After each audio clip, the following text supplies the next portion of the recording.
Dulu kalau sahur ada yang bangunin. Sekarang mesti pasang alarm yang kenceng banget biar bangun. Buka puasanya makan rame-rame. Sekarang virtual aja udah seneng. Di masjid, rame bener. Sekarang sendal aja pada terdip jaga jarak. Dulu kita suka jajan sana sini, asik sendiri. Sekarang mesti banyak-banyak berbagi. Tapi lain-lainnya sama aja. Nahan-nahan dirinya sama. Niat dan ibadahnya juga sama. Wes pokoknya jalani aja dengan ikhlas dan tenang. Lain dulu, lain sekarang. Hari kemenangan pasti akan datang.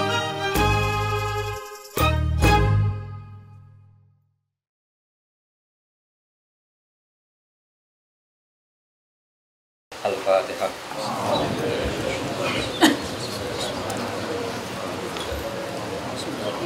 Ar-Rahmanir-Rahim. Shiratal mustaqim, shiratal ladzina an'amta 'alaihim.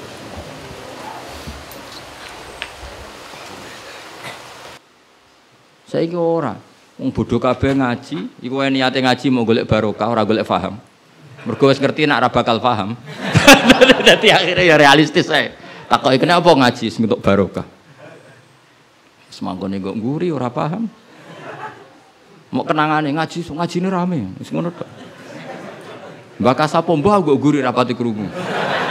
Padahal umpama ngarep lah ya padha ae rapati paham. Dadi mulane nek rapati paham kok nguri ben alasan nek ora paham. Tapi ngaji ilmu sama ulama dulu tuh ora paham ora iso. Wong dites. Imam Syafi'i iku ngaji Imam Malik itu dites. Maca muwatta sik, disinaoni sik lagi ngaji Imam Malik. Terus cek dites. Sufyan Ats-Tsauri nate ngetes Imam Syafi'i ngene. Cara kowe mesti gagal. Tes-tesane ngeten. Ada Sufyan Ats-Tsauri, ada Sufyan bin Uyainah. Ini ulama-ulama seniornya Imam Syafi'i. Ya Syafi'i nak nyeluk ya jangkar karena lebih senior. Ma maknal hadis la tuharriku tayra utawa atiron la tuharriku at-tayra min wakanatiha. Sebagian riwayat min makinnatiha. Manuk iku aja mbok obahno sangka kurungane. Ya, manuk itu jangan gerakkan. Jadi sangkar burung itu jangan kamu gerakkan saat ada burungnya. Tapi posisi pintu terbuka. Karena Imam Syafi'i itu orang alim. Dites, oh maknanya begini. Orang Arab itu kalau mau pergi itu tayamun maupun tasyaum. Jadi kalau burung di obano kurungane kok terbang ke kanan, maka perginya mubarak baik. Tapi kalau digerakkan burungnya terbang ke kiri, maka pergi ini buruk. Nabi melarang itu. Nabi melarang umat Islam punya penyakit tatoyur. Tatoyur itu apa? Menggantungkan nasib dengan toirun, burung. Makanya di surat Yasin apa? Innama toirukum ma'akum. Jadi apa? Paham lagi ya? Jadi orang Arab itu apa? Cara wong Jawa itu apa? Adu nasib, mengundi nasib. Kalau orang Arab pakainya apa? Burung. Nah, wong Jawa kan cecek. Misalnya cecek jeblok. Wah, alamat elek ra sida lunga. Padahal sing mesti kan ceceke ra hati-hati, iku sing mesti nganti. Tapi wong Jawa nafsire kan cecek jeblok, iku berarti celaka ya. Sing celaka ceceke ta wong sing ngape lunga. Tapi cara wong Jawa ora ya. Ngape lunga ana cecek jeblok gak sido jare alamat apes. Padahal cecek tiba sing mesti kan siji gak hati-hati. Nomor loro iso wae dene latihan jumping. Ane latihan uji apa? Uji nyali. Nah itu Imam Syafi'i itu paham betul. Adatul Arab itu kalau mau pergi itu menggerakkan sangkar burung yang ada burungnya. Kemudian kalau terbang kanan alamat baik, kalau kiri alamat buruk. Lah Rasulullah itu melarang itu. Makanya terus ngendikan la tuharriku tayra min makinnatiha. Akhirnya terus kata Sufyan bin Uyainah, ya Aba Abdillah qad analaka antuftiya, kamu sekarang berhak fatwa karena sudah alim. Cara sing ditakoki kowe, aja geman ya manuk mbok obah-obahno. Kurang penggawean tas pundi. Karena uteke wis ora sambung. Lah ya cung aja geman manuk ning kurungan mbok obah-obahno. Mesti jawab sampean, kurang penggawean tapi kok manuk apa? Tapi Imam Syafi'i tahu betul maknanya adalah apa? Rasulullah tidak ingin orang menggantungkan nasib dengan pergerakan burung. Dan itu adatnya orang Arab dulu-dulu. Makanya no inna tatoyarna. Jadi tatoyur itu maknanya apa? Menggantungkan nasib dengan melihat arah terbangnya apa? Burung. Mulane diarani toir. Toir itu dari kata toirun, apa? Burung yang terbang. Kalau terus nanya. Jadi kalau sampean tanya kenapa ini dipelajari Khadori, Safari, Laili, Nahari, Saifi, Sitai dengan otoritas seperti itu maka kemungkinan ulama salah itu kecil karena detail. Jadi misalnya gini, Rasulullah itu suka dahar daging.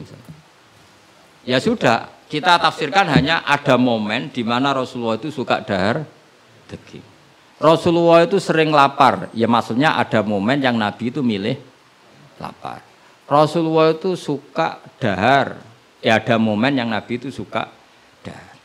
Tanpa itu nanti makna hadis itu kacau semua. Apa? Kacau semua. Karena makna hadis itu otoritasnya itu terserah kita. Maksudnya terserah kita gimana? Misalnya begini. Awas rungokno, awas sekali salah setengah kafir. Mesti kafir swasta, bukan kafir tenan. Enggak, coba misalnya begini, enggak ini saya bedai. Wis akang alillah wis alhamdulillah. Ittaqu waha, ki namane iki coba ndak jawab saja. Ittaqu wedya sira kabeh. Takutlah sama Allah. Dengan cara apa coba? Wah, aku mbek Allah wedi terus kabeh melayu menghindari Allah. Tapi lafaz yang sama dipakai ittaqun nisa, takutlah sama perempuan, sama istri. Jadi wis takut ora usah dikongkon wis takut.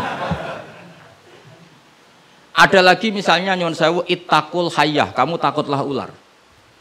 Ittaqul faqra, takutlah sama kefikiran. Sama-sama kalimatnya takut, tapi tetap proporsional sesuai makna yang terkait. Ittaqullaha bitaat, takwalah Allah dengan melakukan taat. Justru takwa kepada Allah itu kita harus menuju Allah. Ya saya ulang lagi ya. Takwa kepada Allah itu justru harus menuju Allah.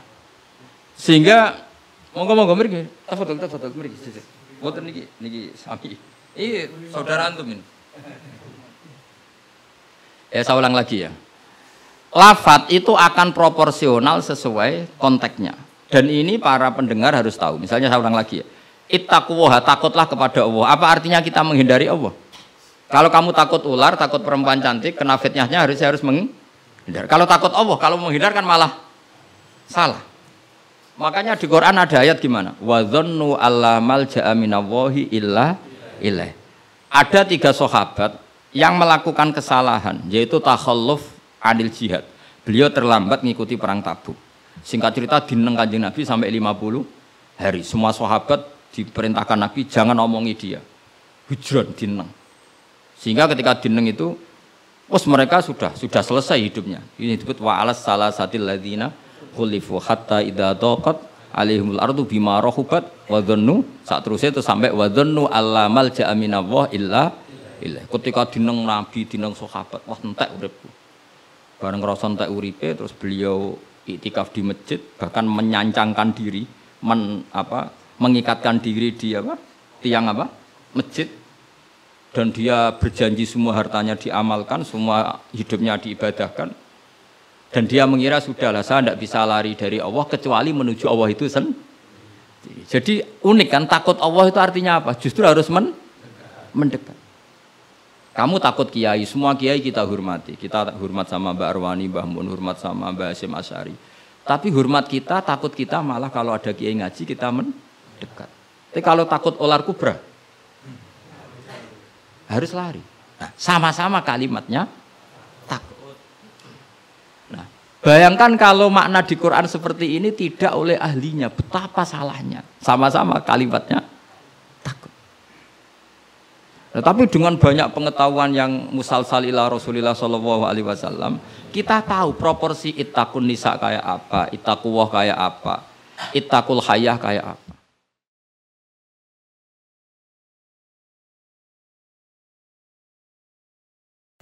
Dulu kalau sahur ada yang bangunin. Sekarang mesti pasang alarm yang kenceng banget biar bangun. Buka puasanya makan rame-rame. Sekarang virtual aja udah seneng. di masjid, rame bener.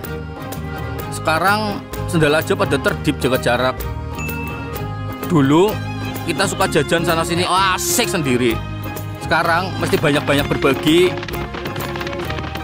Tapi lain-lainnya sama aja. Nahan-nahan dirinya sama.